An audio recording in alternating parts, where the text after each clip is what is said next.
Okay, so now that refraction is clear out of the line, we're going to talk about reflection. Okay, now there's this business of this superimposed wave going on where you have the incident wave and the induced EMF that is interacting and creating this wave which is lagging behind some certain phase. And what happens is that the light bends and yeah, the ray bends. But what happens in the medium? Well, what happens is that along with the induced waves over here, you have them actually the induced wave will look something like, yeah, it will look something like this. So it happens that the wave is also propagating within this medium, right? And yes, this will be the case throughout the medium. So if this is the interface and the wave is coming here, you will have induced waves here, but also over here. You will have them over here, here, and here. And so, by geometry, you can say that, okay, if this was the wave here, right, if it lagged behind over here, it will exceed here. It will go something like this. Basically, not talking about the geometry of the thing. The only thing to understand is that if there are waves going forward, there will also be some components of the wave that are going back into the medium because of the same reason that the electrons are oscillating back and forth, and so the induced EMF must propagate out throughout the space. However, there is a nuance to it, which is that um, you know the amount of wave propagating backwards is dependent on, again, the the uh, the index of refraction of the material, which again is mu. It just so happens that mu is not a real number, it's a complex number, and there's something weird going on the quantum mechanical scale, which depicts the ratio of the amount refracted and the amount reflected. It's something cool. I don't right yet know, but again, there are a lot of sources. I just wanted to clear it out in my own thoughts that okay, this is the basic principle.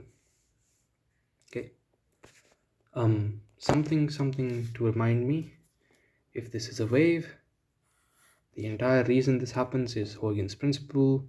You have secondary waves. Didn't really talk about them before, but okay, it's never too late. Okay,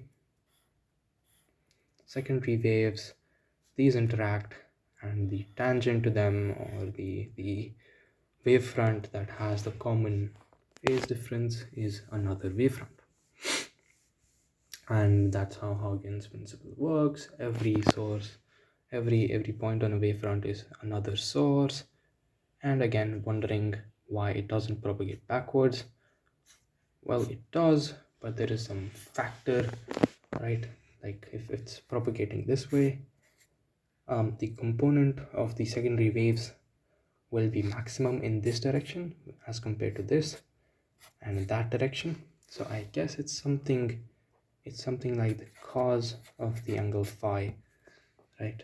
So it will be, if it's with a energy here, the angle along with this is 0, and so cos phi is 1, and so this is going to be some times a times 1 of the amplitude of the wave going this way, whereas over here the cos phi is decreased, so the amplitude is less of the secondary wave, and over here it's almost 0, and over here it's negative. So again, if it's negative in this direction, eventually means that the wave is going in the forward direction. So that, in my opinion, is why there are no back waves. Considering Huygens principle, I don't think Huygens really talks about the back waves, but yeah, I read it on I guess, physics stack exchange, and I will link it below. But that was it.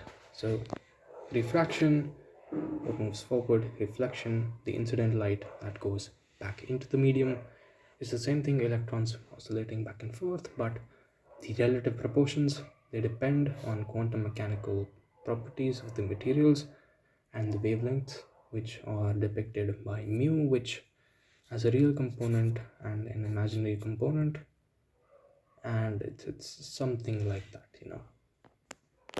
I guess imaginary component depicts the reflection, and if I'm not wrong, metals have a very high imaginary part or something like that. I don't really remember, but yeah, it's something closely related.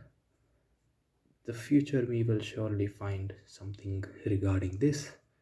I just wanted to point out the correct physics. See you later.